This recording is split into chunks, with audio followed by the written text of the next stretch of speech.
18 жасқа толған көрермендерге арналған көрсетілім.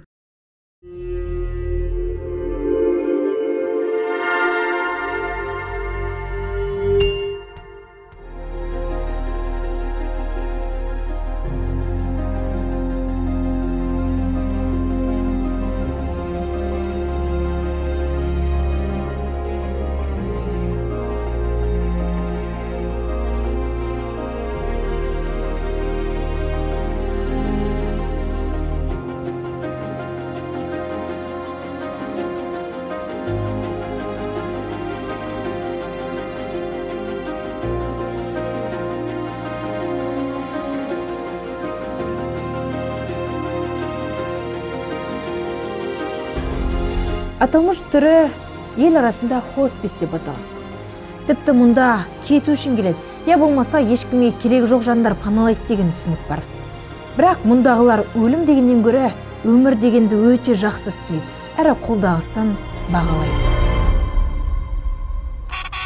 Документ жинап атқан кезде сол баста ауыр болды. Қатты ауырып, жарылайын деп жылап, датаба қатты ауырған. Сөйтіп скорый шақыртып, скорый келіп, алып кетіп. Ойлаған ғой, отравление, маман туған күні болған, әртүрлі нәрсе ішіп, жеп, сөйтіп отравление деп ойлап қалған. Скорый шақырып, неге? Инфекционка ма қай жерде? Инфекционкаға апарып, сөйтіп тазалатып, басқазан, анау. И в общем, не болды? Айтты, отравление емес, басқа бірдеңке, қай жерін ауырып жатыр деп сұратты мен. Басым ауырып жатыр, жарылайын деп тұрған сияқты. Говорит, ол отравление емес, апарыңдар, МРТ түсіріңдер, ана басында бірдеңкесі бар деп. Сөйтіп бардық МРТ-ге, контрастпен МРТ жасады. Сөйтіп врач айтты, баста опухоль бар. Өмір болай ғой, 360. Болды. Сөйтіп айтты, операция жасату керек, срочно, уже үлкейіп бара жатыр. Операция жасатты. Операцияда полный алып тастай алмады. Айтты, қиын жер, желудочки бірдеңке деген бар баста. Алыста, неудобно. И сөйтіп қалғанын химиямен, лучевоймен қаламыз деді ғой.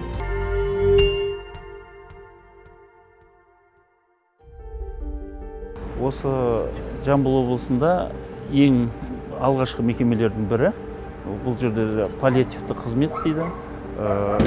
Паллиативті көмек науқастарға көрсетіледі.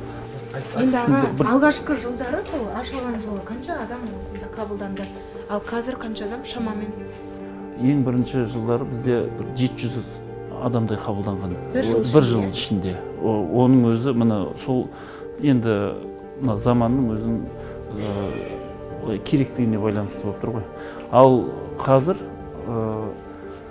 қазіргі таңда біз көрсетіп 10 мыңдай адамға төсек орын дейді, біз көмек көрсетіп келе жатырмыз.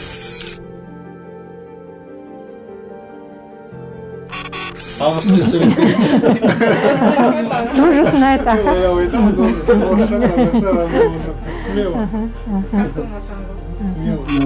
Общего состояния. И помощь мы этим оказываем неизлечимо больным, неизлечимо тяжелыми хроническими заболеваниями, уже в терминальной стадии, и оказываем, улучшаем качество их жизни. Мы не можем, как говорится, их восстановить, здоровье, но последние, они уже в терминальной стадии, мы их просто уже излечить не можем, но чтобы им было комфортно, последние годы, последние часы, последние месяцы. Здесь врачебная помощь и в основном сестринский уход. Знаете как, что излечить, много же болезней, которые излечить нельзя, и сахарный диабет, и СПИД, и все. Но с этим надо жить, с этим надо. И стараемся хотя бы эти последние, может быть, это то, что осталось им жить, им чтобы было комфортно. Бұл салаға мен 85 жылы, әлі есімде, 22 июльда онкологияға мені распределение дейді ғой, сол Совет үкіметі уақытында 85-22 июльда мен онкологияға жұмысқа келгем. Енді ол жаспыз, 18 жасымдамын. Бірінші күні стажировкамда болдым. Сонда мені ең мынандай қиын отделение болған сонда, гнойная хирургия дейді. Ең сондай қиын жағдайда жатқан адамдар жататын. Сол кезде әлі есімде, сол ең бірінші көргенім 18 жасымда адамның қайтқан көз алдымда. Енді жасым білмеймін нешеде екен, 50-де ма, жоқ 60-та ма білмеймін. Сол кезде сол кісі кетіп бара жатып көзінің жасы айланғанда, мен әлі есімде сол. Сол ең бірінші мен адам қайтқанын сонда көрдім.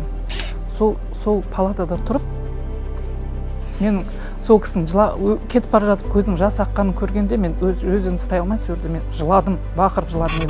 Я вторую ночь вот, я привела сюда ход сегодня, действительно дренаж делали, то, что с печенью, с поджелудочной. То есть у меня еще, да, продолжение лечения будет. Здесь я принимаю процедуры. Он такой позитивный, настроение поднимает, и мы стараемся вот его тоже поместить такое самое, чтобы он и другим поднимал настроение. На зарядку ходит, в холле устраивает зарядку, занимается, всех за собой зовет. Молодец, он в этом отношении молодец. Каждый пациент у нас – это наше воспоминание, потому что у нас были и молодые пациенты, и взрослые, и уже в преклонном возрасте. Самые запоминающие – это такие моменты, когда некуда им уходить. Мы их, как говорится, провожаем даже идти в последний путь. Так складываются обстоятельства. Такая вот жизнь. Мы все знаем. Мы, как говорится, знаем, но мы никогда не показываем вид, что человек, как говорится, видим или в последний раз, или как. Мы никогда не показываем вид. Мы всегда говорим, мы вас ждем в следующий раз, все будет хорошо, приходите к нам. В общем, бывает, что и приходят, бывает и вот не приходят.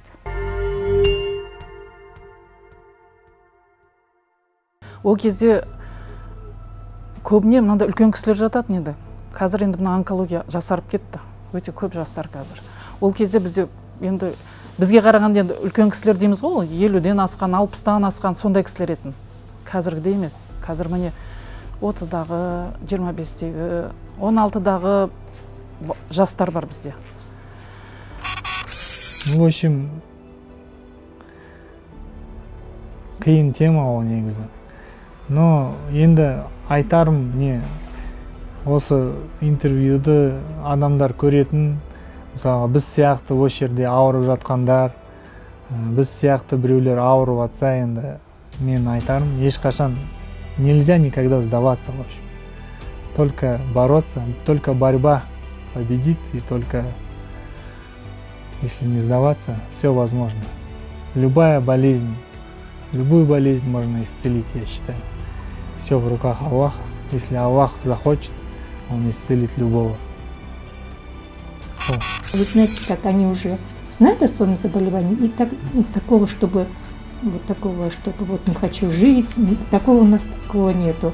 Просто они видят, что мы стараемся облегчить состояние, и они с удовольствием к нам ложатся, и уходят, они, знаете, и всегда спрашивают, когда можно будет еще прийти, или что, и боятся, когда мы выписываем, вы же нас больше не возьмете.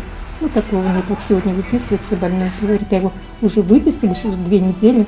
Он говорит, вы меня больше не возьмете, я же такой тяжелый больной. Мы говорим, нет, состояние у вас неплохое, улучшилось, и дома отдохните, потом мы вас еще возьмем. У нас, вы знаете, вот нет таких ненужных людей, нету.